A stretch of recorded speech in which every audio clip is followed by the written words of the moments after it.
আসসালামু আলাইকুম। বর্তমান সময়ে এসে বিভিন্ন ব্র্যান্ডের নানা রকম প্রাইসে বিভিন্ন ধরনের ওয়্যারলেস মাইক্রোফোন পাওয়া যাচ্ছে। পার্সোনালি আমার কাছেই অনেক ধরনের মাইক্রোফোন আছে, যেমন এটা হচ্ছে হলিল্যান্ডের লার্ক M2 একটা ওয়্যারলেস মাইক্রোফোন, যেটার প্রাইস প্রায় 15-16 হাজার টাকা। এটা রিভিউ আমাদের চ্যানেলে আছে, দেখে নিতে পারেন। পাশাপাশি আমাদের কাছে SX এর বিভিন্ন মাইক্রোফোন আছে। পাশাপাশি আজকে আমাদের স্টুডিওতে চলে আসছে SX এর দুইটা মাইক্রোফোন, যেটা হচ্ছে SX8 একটা মাইক্রোফোন এবং SX9 একটা মাইক্রোফোন। তো এই মাইক্রোফোনগুলো কিন্তু পাওয়া যাচ্ছে খুবই কম রেটে। এই দুইটা মাইক্রোফোনের মধ্যে সাউন্ড কোয়ালিটি কেমন, কোনটার সাউন্ড কোয়ালিটি কেমন, A to Z সকল বিষয় নিয়ে আজকের এই ভিডিওতে আলোচনা করব। ইভেন আজকের সম্পূর্ণ ভিডিওটা কিন্তু আমরা এই দুইটা মাইক্রোফোন দিয়ে সাউন্ডটাকে রেকর্ড করব। প্রথমেই ধন্যবাদ জানাচ্ছি রাইজেল মার্টকে আমাদের কাছে এত সুন্দর রিভিউ ইউনিটগুলো পাঠিয়ে দেওয়ার জন্য। রাইজেল মার্টে আপনারা এই ধরনের মাইক্রোফোনগুলো কিন্তু খুবই সুলভ মূল্যে পেয়ে যাবেন। তার পাশাপাশি তাদের আরো অনেক কালেকশন আছে, আপনারা চাইলে তাদের ওয়েবসাইট এবং ফেসবুক পেজে ভিজিট করতে পারেন, অথবা তাদের কিন্তু একটা অফলাইনে শপ আছে, সেটা হচ্ছে গুলিস্তান স্কয়ার সুপার মার্কেটে। সো আপনারা কিন্তু চাইলে তাদের শপ থেকে গিয়েও এই মাইক্রোফোন সহ বিভিন্ন ধরনের জিনিস কালেক্ট করতে পারেন। তাদের ফেসবুক পেজ, ওয়েবসাইট এবং তাদের ঠিকানা সবকিছু ডেসক্রিপশন বক্সে দেওয়া আছে, গো চেক ইট আউট। আচ্ছা, প্রথমত আমরা এই দুইটা মাইক্রোফোনকে একটু আনবক্সিং করি, দেখি আসলে ভিতরে কি কি পাই। SX8 আনবক্সিং করলে দুইটা ট্রান্সমিটার এবং একটা ছোট্ট মোবাইল রিসিভার পেয়ে যাবেন টাইপ সি, আর একটা USB to type C charging cable আছে। SX9 কে আনবক্সিং করলে দুইটা ট্রান্সমিটার এবং একটা রিসিভার পেয়ে যাবেন। এই রিসিভার দিয়ে কিন্তু ক্যামেরাতেও ইউজ করতে পারবেন। পাশাপাশি একটা type C to type C cable দেয়া আছে, যেটা দিয়ে মোবাইলের মাধ্যমে কানেক্ট করতে পারবেন, এবং একটা USB টু দুইটা টাইপ সি পোর্ট দেয়া আছে, যেটা দিয়ে একসাথে আপনারা দুইটা মাইক্রোফোনকে চার্জ করতে পারবেন। তো বক্স কন্টেন্ট হিসেবে এই মাইক্রোফোনগুলোর মধ্যে আর তেমন কিছু নাই। তো এখন আপনারা যে সাউন্ডটা শুনতে পাচ্ছেন, এটা কিন্তু আমরা SX8 দিয়ে রেকর্ড করছি, এবং এই পর্যায়ে আপনারা যে সাউন্ডটা শুনতে পাচ্ছেন, এটা হচ্ছে আমরা SX9 দিয়ে রেকর্ড করছি। SX8 এবং SX9 দুইটা মাইক্রোফোন দেখতে একদমই সেম, কোনো পার্থক্য আপনারা খুঁজে বের করতে পারবেন না দুইটা একসাথে রাখলে। SX8 এর মধ্যে দুইটা ট্রান্সমিটার আছে, যেটা দেখতে একদম সেম, এবং একটা ছোট্ট টাইপ সি রিসিভার দেয়া আছে, যেটা আপনার মোবাইলের সাথে কানেক্ট করতে পারবেন। আর SX9 এর মধ্যে দুইটা ট্রান্সমিটার এবং একটা রিসিভার পাবেন, যেগুলো দেখতে একদমই সেম। ট্রান্সমিটার রিসিভার দুইটা একই রকম দেখতে। আর এখানে যে মাইক্রোফোনগুলো, এগুলো কিন্তু একটা প্লাস্টিক বিল্ডের মাইক্রোফোন, সো ধরতে একটু চিপ ফিল হবে, তবে যারা নতুন অবস্থায় শুরু করতে চাচ্ছেন তাদের জন্য মনে হয় না খারাপ হবে। আমরা যদি ট্রান্সমিটার গুলোকে লক্ষ্য করি, তাহলে উপরে কিছু LED ইন্ডিকেটর দেখতে পাওয়া যাবে, এবং বাম সাইডে আসলে ভলিউম কি গুলো পাবেন এবং একটা পাওয়ার বাটন পেয়ে যাবেন। এবং এই পাশে যদি আসি, সেক্ষেত্রে একটা টাইপ সি পোর্ট পাবেন এটাকে চার্জ করার জন্য, পাশাপাশি একটা হেডফোন জ্যাক আছে, যেটা দিয়ে আপনারা লাইভ সাউন্ডটাকে মনিটর করতে পারবেন। আর একদম উপরে যদি আসি, সেক্ষেত্রে আমাদের মেইন যে মাইক্রোফোনটা আছে সেটা এখানে পাবেন। আর SX8 এর রিসিভারটাতে যদি আমরা আসি, সেক্ষেত্রে এখানে তেমন কিছু পাবেন না। উপরে একটা LED ইন্ডিকেটর পাবেন, যেটা দিয়ে আপনারা বুঝতে পারবেন যে আসলে মোবাইলের সাথে এটা কানেক্টেড আছে, এবং একটা টাইপ সি পোর্ট আছে, যেটা দিয়ে আপনারা এর সাথে কানেক্ট করবেন। আরেকটা টাইপ সি পোর্ট আছে, যেটা দিয়ে আপনারা একসাথে চার্জও দিতে পারবেন। তো এই বিষয়টা আমার কাছে ভালো লেগেছে, যখন আপনার ফোনে চার্জ থাকবে না, আপনি এটা দিয়ে চার্জও দিতে পারবেন, পাশাপাশি সাউন্ড রেকর্ডও করতে পারছেন। সেক্ষেত্রে আমরা যদি SX9 এ আসি, সেক্ষেত্রে এখানে যেই রিসিভারটা দেয়া রয়েছে, সেখানে আপনারা উপরে হচ্ছে একটা পাওয়ার বাটন পাচ্ছেন, এবং এই পাশে আসলে আপনারা ভলিউম আপ ডাউনের বাটনগুলো পেয়ে যাবেন।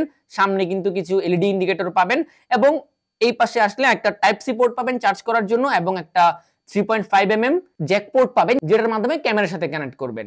এই তো এই মাইক্রোফোনগুলোর পোর্টস এন্ড বাটন হিসেবে এই কয়েকটা জিনিসই ছিল। সম্পূর্ণটা প্লাস্টিক বিল, দেখতে কিন্তু মোটামুটি খারাপ না, দেখতে একটু সুন্দরই লাগে, তবে সাউন্ডের কোয়ালিটি কিন্তু একদম আহামরি না, আপনারা যেটা শুনতেই পাচ্ছেন। আজকের ভিডিওতে আপনারা যে সাউন্ডগুলো শুনতে পাচ্ছেন, এটা কিন্তু আমরা কোনো ধরনের কোনো এডিটিং করব না, একদম র সাউন্ডটাই আপনাদের সাথে শেয়ার করছি। তো আমরা যখন যে মাইক্রোফোনটা দিয়ে রেকর্ড করছি, তখন কিন্তু আমরা মাইক্রোফোনটার নাম লিখে দিচ্ছি যে এটা দিয়ে রেকর্ড হচ্ছে, যাতে করে আপনারা একটা ক্লিয়ার আইডিয়া পেতে পারেন দুইটা মাইক্রোফোনের সাউন্ড কোয়ালিটি ঠিক কেমন। আসলে এগুলো তো একটা চাইনিজ মাইক্রোফোন, এগুলো নিয়ে একদম ইনডেপথ কথা বলার মতো তেমন কিছু নেই, তবে যেগুলো একটা মেজর কথাবার্তা, সেগুলো আমি যদি আপনাদের সাথে একটু শেয়ার করি। যেমন এটার যে মাইক্রোফোনের যে সাউন্ড কোয়ালিটি, এটা আপনারা মূলত 1500 টাকার ভিতরে কিন্তু এই মাইক্রোফোনগুলো পাচ্ছেন। সো এই বাজেটের মধ্যে মোটামুটি একটা সাউন্ড কোয়ালিটি কিন্তু আমাদেরকে দিচ্ছে এই মাইক্রোফোনটা। তবে এই মাইক্রোফোনগুলো কিন্তু ভয়েসটাকে একটু মাফেল করে ফেলছে, যেটা আপনারা বুঝতেই পারছেন। আসলে 1500 টাকা বা 1000 টাকার মাইক্রোফোনগুলোতে তো আমরা অনেক বেশি আশা করতে পারি না। যতটুকু আউটপুট দিচ্ছে, আমার মনে হয় যে এটা মেনে নেওয়ার মতো। হ্যাঁ, এই মাইক্রোফোনগুলোর মধ্যে আরো কিছু মুড আছে, যেগুলো আমি আপনাদেরকে এখন একটু চেঞ্জ করে করে শোনাচ্ছি। তো আমরা SX8 মাইক্রোফোনটাকে খুলে নিয়েছি আপনাদেরকে একটু দেখানোর জন্য যে আসলে এই মাইক্রোফোনের সাউন্ড কোয়ালিটিটা বিভিন্ন মুডে কেমন। যেমন এটার মধ্যে প্রথম যে মুডটা এখন, এটা হচ্ছে একদম নরমাল মুড, এবং আমরা যদি পাওয়ার বাটনে একটা ক্লিক দেই, তাহলে এর যে নয়েজ ক্যান্সেলেশন যে মুডটা আছে, সেটা কিন্তু অন হয়ে যাবে। যদিও আমি একটা স্টুডিও কন্ডিশনে আছি, সো স্টুডিও কন্ডিশনে নয়েজ রিডাকশন মুডটাকে অন করে দিলে আপনারা এই ধরনের একটা সাউন্ড পাবেন। যদি এটাকে নিয়ে কিন্তু আমরা আউটডোরে যাব, সেখানেও টেস্ট করব। সো এখন যদি আমরা আরেকটা ক্লিক করি, তাহলে কিন্তু এর যে ইকো মুডটা, SX8 এর যে ইকো মুডটা, সেই ইকো মুডে কিন্তু অলরেডি সুইচ করে ফেলেছে মাইক্রোফোনটা, এবং ইকো মুডটা কিন্তু অনেক সময় অনেকেরই দরকার পড়ে। সো এখন ইকো মোডে এই মাইক্রোফোনের সাউন্ড কোয়ালিটি কেমন আশা করি বুঝতে পারছেন। এখন আমরা পাওয়ার বাটনে একটা ক্লিক দিয়ে আমরা আবার আগের মোডটাতে ফিরে আসলাম। এই হচ্ছে SX8 এর নরমাল মোড। এখন আবার আমরা SX9 মাইক্রোফোনটাকে খুলে নিয়েছি হাতে নিয়ে, এবং এখন হচ্ছে SX9 এর একদম নরমাল যে মোডটা আছে সেই মোডে সাউন্ডটা রেকর্ড হচ্ছে। এবং আমরা যদি পাওয়ার বাটনে একটা ক্লিক দেই তাহলে কিন্তু এর যেই নয়েজ ক্যান্সেলেশন যে মোডটা সেটা কিন্তু অন হয়ে গিয়েছে। স্টুডিও কন্ডিশনে মোটামুটি ভালোই কিন্তু নয়েজ রিডাকশন করছে। তবে নয়েজ রিডাকশন করতে গিয়ে কিন্তু এটা অনেকটা ভয়েসটাকে মাফেল করে ফেলছে। এখন আমরা যদি এই পাওয়ার বাটনে আরো একটা ক্লিক দেই সেক্ষেত্রে এর যে ইকো মোডটা, সেই ইকো মোডটাতে কিন্তু আমরা অলরেডি সুইচ করে ফেলেছি, এবং SX9 এর ইকো মোডের কোয়ালিটি কেমন আশা করি আপনারা খুব ভালোভাবে বুঝতে পারছেন। সো এখন আমরা আরেকটা ক্লিক দিয়ে একদম নরমাল মোডে চলে আসছি। তো যাই হোক, আমরা কিন্তু আমাদের স্টুডিও থেকে একদম আউটডোরে চলে আসছি এই SX8 এবং SX9 এর সাউন্ডটাকে টেস্ট করার জন্য, যে আসলে ইনডোরের পাশাপাশি আউটডোরে কতটুকু ভালো সাউন্ড আমাদেরকে দিতে পারে আমাদের এই যে 1500 টাকার যে বাজেট, এই বাজেটের মধ্যে। সো এখন আপনারা যে সাউন্ডটা শুনতে পাচ্ছেন এটা হচ্ছে আমরা SX8 দিয়ে রেকর্ড করছি আমাদের হাতে নিয়ে মাইক্রোফোনটা। সো আউটডোরে আসলে এই মাইক্রোফোনটা কেমন সাউন্ড কোয়ালিটি প্রোভাইড করছে আশা করি আপনারা বুঝতে পারছেন। বাট এখন আপনারা যে সাউন্ডটা শুনতে পাচ্ছেন এটা কিন্তু আমরা SX9 দিয়ে রেকর্ড করছি আউটডোরের মধ্যে। সো SX9 এর যে কোয়ালিটিটা কেমন আউটডোরে সেটা আশা করি আপনারা বুঝতে পারছেন। তো এই মাইক্রোফোনগুলোর কিন্তু বিভিন্ন মুড আছে। আমি যদি আপনাকে একটু মুডটা সুইচ করে দেখাই, প্রথমত আমরা SX8 এ আসি। এখন কিন্তু একদম নরমাল যে মুডটা আছে সেই মুডে রেকর্ড হচ্ছে। আমরা যদি জাস্ট পাওয়ার বাটনে একটা ক্লিক দেই তাহলে এর যে নয়েজ ক্যান্সেলেশন যে মুডটা আছে সেটা কিন্তু অলরেডি অন হয়ে গিয়েছে, এবং মোটামুটি বাহিরের যে নয়েজগুলো আছে সেগুলো কিন্তু সে রিমুভ করে দিচ্ছে।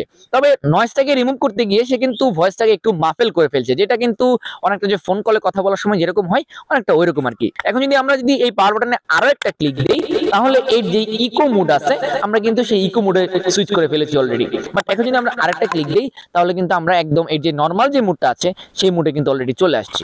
সো এখন যদি আমরা SX9টাকে একটু চেক করি সেক্ষেত্রে এখন হচ্ছে SX9 এর একদম নরমাল যে মুডটা আছে সেই মুডে রেকর্ড হচ্ছে। বাট আমরা যদি পাওয়ার বাটনে যদি একটা ক্লিক দেই তাহলে এর যেই নয়েজ ক্যান্সেলেশন যে মুডটা আছে সেটা কিন্তু অলরেডি চালু হয়ে গিয়েছে, এবং নয়েজ ক্যান্সেলেশন কতটুকু রিডিউস করতে পারছে আশা করি বুঝতে পারছেন। সো এখন যদি আমরা এখানে আরেকটা ক্লিক দেই সেক্ষেত্রে আরেকটা ক্লিক দেওয়ার পরে কিন্তু এর যে ইকো মুডটা সেই ইকো মুডে কিন্তু আমরা অলরেডি সুইচ করে ফেলেছি, এবং SX9 এর ইকো যে মুডটা এটা আমার কাছে SX8 থেকে স্লাইটলি একটু বেটার মনে হয়েছে। তো এখন আমরা এখানে আরেকটা ক্লিক করে আমরা একদম নরমাল মুডে চলে যাচ্ছি।